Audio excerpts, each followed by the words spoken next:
Water doesn't care where the county line is. Neither does a caller in distress. But in 911, our systems, policies, and data often still do. Today I want to talk about what has to happen when one emergency crosses multiple jurisdictions, agencies, radio systems, and responsibilities. And all that's coming up next on TiPS, Today in Public Safety. Welcome to TiPS, Today in Public Safety, your go-to podcast for today's breaking stories in public safety news. Here's your host, Fletch, with today's tips.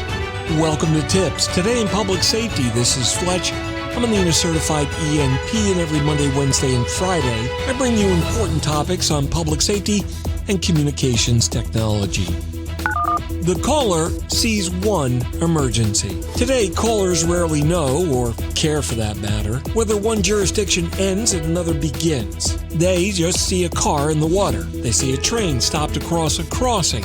They see smoke moving across a county line. They see someone missing in the woods. They'll see an accident on an interstate, and they don't know whether they're in one city, another county, or even another state. They just know one thing: they need help. Public safety, on the other hand, sees something very different typically. They may see multiple agencies, multiple PSAPs, multiple different CAD systems, often different radio systems, different maps, different policies, different response plans, and sometimes very different opinions about who owns the incident. And that's where the work gets difficult. Marine emergencies, for example, may begin in a county, move into state waters, and then eventually even involve the Coast Guard. Train incidents can involve local law enforcement, fire rescue, railroad police, hazmat teams, and agencies that are miles away from the original caller. A missing person may cross municipal boundaries before the first report is even entered into CAD.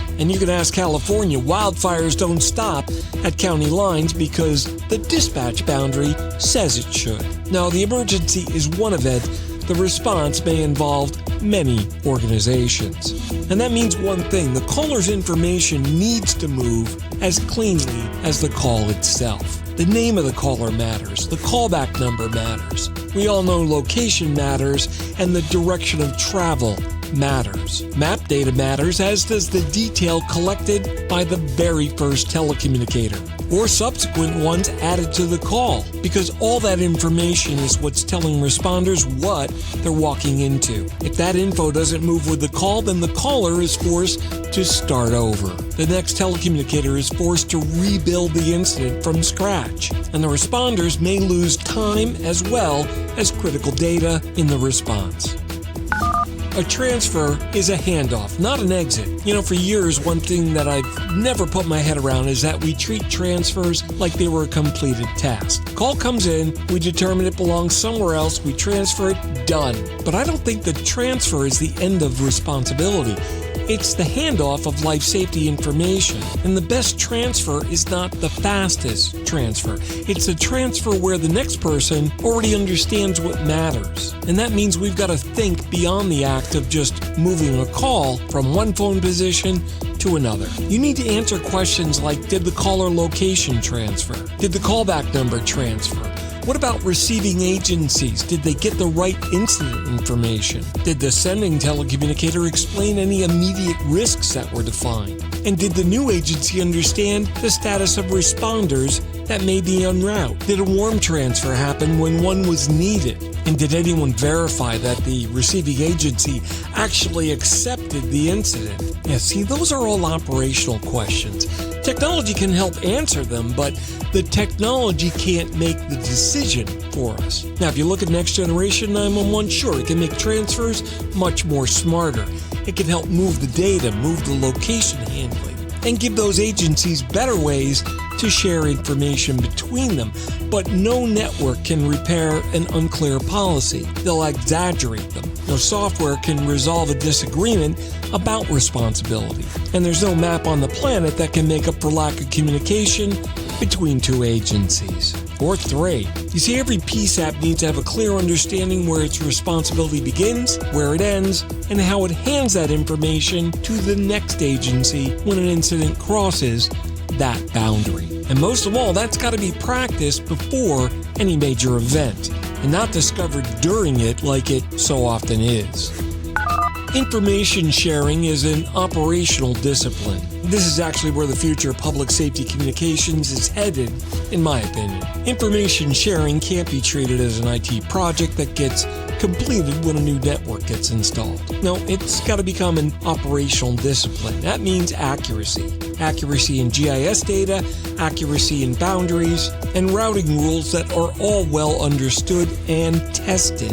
It means mutual aid MOU agreements and ones that describe what happens when an incident crosses a boundary line. And it means training telecommunicators on the differences between transferring a call and transferring responsibility of a call. And that means bringing the right people into the conversation.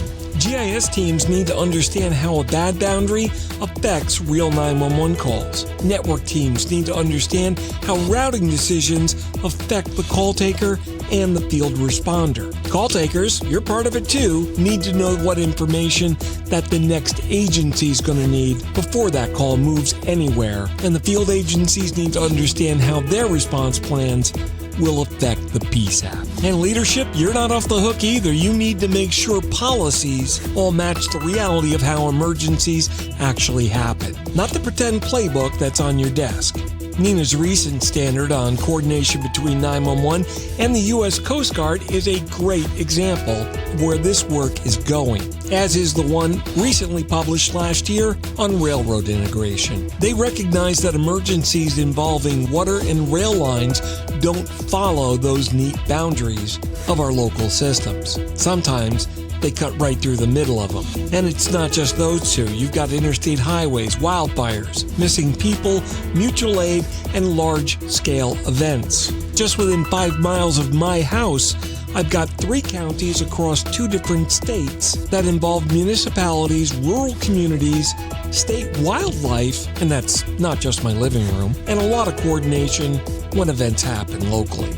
But we built our systems around jurisdictions because jurisdictions are how government is organized, and it's how we pay taxes, which funds those organizations. But the public experiences emergencies as a single event, and that's the difference that we've got to close. On Friday, we're going to bring the conversation in the world of AI and automation, because not a week can go by without talking about AI, but more importantly, as more information reaches the PSAP, the challenge isn't simply getting more data. The challenge is organizing that data so that the human that's making the decision is able to understand what matters. And that's where AI can help create capacity. It can help identify patterns, help organize information, but the human still owns the decision. Don't miss that coming up Friday on TiPS Today in Public Safety. That wraps up this episode. This is Fletch. Thanks so much for listening. Remember to like and subscribe. We'll catch you next time. Take care. Hey, it's Fletch. Thanks so much for joining me today. I really hope you learned something new. Please remember to like and subscribe so you'll be notified of all of our new episodes. TiPS publishes 3 times each week on Monday, Wednesday, and Friday mornings at 8 a.m. Eastern.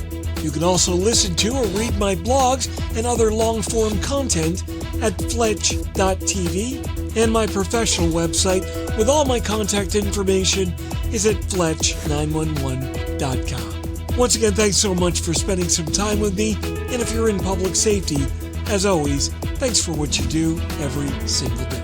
We'll catch you later. Take care. You've been listening to TiPS Today in Public Safety, your go-to podcast for today's breaking stories and public safety news. Hosted by Fletch and available every Monday, Wednesday, and Friday. Catch past episodes on 911tips.com. I am Spider Harrison, the official 911 voiceover dude. No small animals were harmed in the making of this podcast. However, it may contain peanuts, or peanuts may have been used in its production. This content is void where prohibited or expressly forbidden by law. And by the way, I said peanuts.